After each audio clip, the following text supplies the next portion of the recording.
Hello viewers, मैं advocate बाबू जान अंसारी आज आप लोगों के समक्ष ऑनरेबल सुप्रीम कोर्ट का एक लेटेस्ट न्यूज़ लेकर के उपस्थित हुआ हूं उन्नाव कांड में। जैसा कि आप सब जानते हैं कि ऑनरेबल दिल्ली हाई कोर्ट ने उन्नाव कांड में रैपिस्ट कुलदीप सेंगर को एक राहत दिया था, जमानत दिया था। उसकी जो उम्र कैद की सज़ा थी उसको सस्पेंड कर दिया था और सीबीआई ने उस ऑर्डर को चैलेंज किया था ऑनरेबल सुप्रीम कोर्ट में, जिसकी सुनवाई आज थी 29 दिसंबर 2025 को। और इस सुनवाई को जो बेंच बना हुआ था उस बेंच को प्रिजाइड कर रहे थे हमारे चीफ जस्टिस ऑफ इंडिया। उनकी अध्यक्षता में सुनवाई हुई और जो सीबीआई के एडवोकेट थे हमारे solicitor general mister Tushar Mehta साहब थे और जो पीड़िता के प्राइवेट एडवोकेट थे वो आदरणीय महमूद परचा साहब थे। दोनों ने अपना अपना पक्ष रखा। सबसे पहले पक्ष जो इसमें रखा वो हमारे सॉलिसिटर जनरल साहब ने रखा। उन्होंने बड़ी मजबूती से इस बात को रखा कि इस ऑर्डर को देने में ऑनरेबल दिल्ली हाई कोर्ट ने मिस्टेक किया है, जल्दीबाजी किया है। मिस्टेक ये किया है कि वो रैपिस्ट कुलदीप सेंगर को, जो उस समय विधायक था, उसको लोक सेवक नहीं माना, जबकि वो काफ़ी प्रभावशाली व्यक्ति था। ऑलरेडी वहाँ पे उस समय एमएलए था, ऐसे भी बहुत प्रभावशाली और क्रूर व्यक्ति था। वो अपनी क्रूरता की सारी हदें पार किया है और इसका प्रमाण भी उसने दिया है। तो इस प्रकार एक गलती हुई है, इस पर उन्होंने बहुत जोर से इस बात को अपने रखा। इसी बात को आगे बढ़ाते हुए जब वक्त आया महमूद परचा साहब का, तब महमूद परचा साहब ने 3-4 पॉइंट उन्होंने रखा। उनका पहला पॉइंट ये था कि मिसयूज ऑफ पावर। उनका कहना था कि वो व्यक्ति, वो एक एक्स एमएलए, काफ़ी प्रभावशाली व्यक्ति रहा हो। उन्होंने ऑनरेबल सुप्रीम कोर्ट का ध्यान पिछले रिकॉर्ड की तरफ भी आकर्षित किया कि जब उसने रायबरेली वाला एक्सीडेंट कराया था, जब ट्रक से उसने पीड़िता के कार को मारा था, एक्सीडेंट कराया था, जिस एक्सीडेंट में पीड़िता के एडवोकेट और 2 चाची एक्सपायर हो गई थी। उन्होंने ये भी इस घटना की तरफ भी ऑनरेबल सुप्रीम कोर्ट के ध्यान को आकर्षित किया कि जेल में भी पीड़िता के फादर को उसने बहुत बुरा तरीके से पिटवाया और लास्ट में हत्या करा दिया।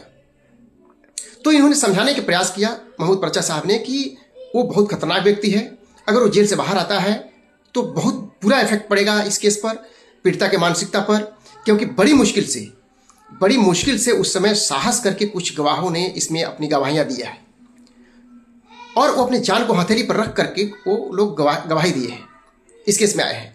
और अगर ये बाहर आता है तो वो लोग, उन लोगों की जान, परिवार, जान माल सबकी खतरा है और इसमें कहीं से कोई संदेह नहीं है।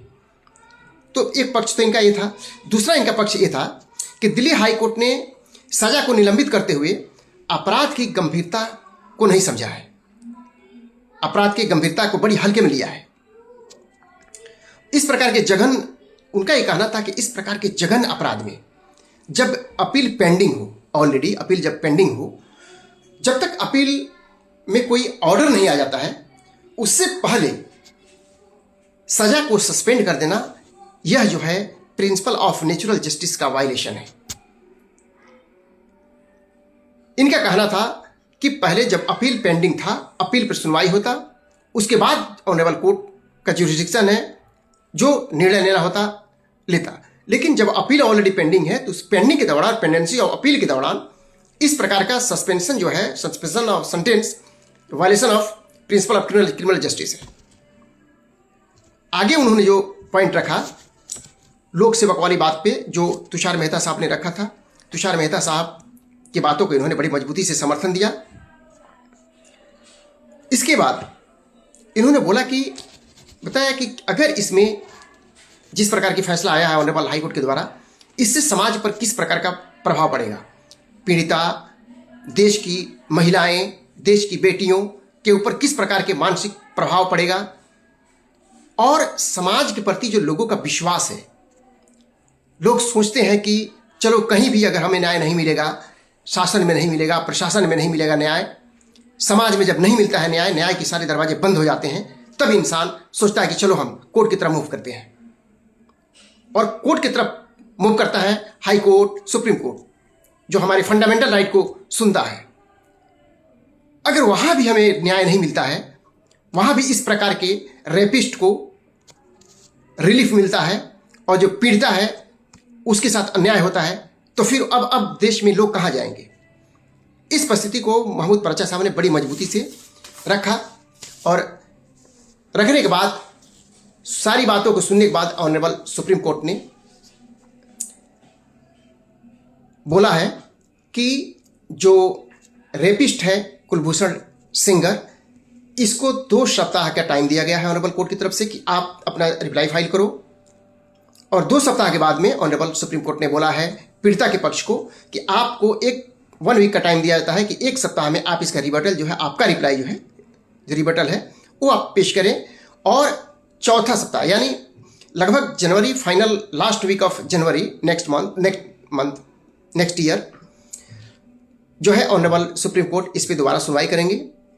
और I hope everything will be all right. बहुत बड़ी राहत मिली है आज सबको, देश में लोगों का जो मोरल था, जो उसमें बड़ा सपोर्ट हुआ है। बहुत लोगों ने मोरल सपोर्ट दिया था पीड़िता को, लगभग लोग रोड पे थे, लेकिन लोगों का मुझे कुछ आज पीड़िता को और जो उसके समर्थक हैं सबको थोड़ी राहत मिली है।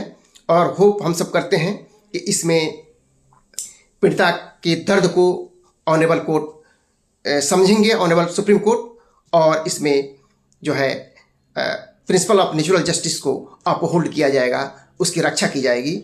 इन्हीं बातों के साथ जय हिंद, जय भारत। Thank you.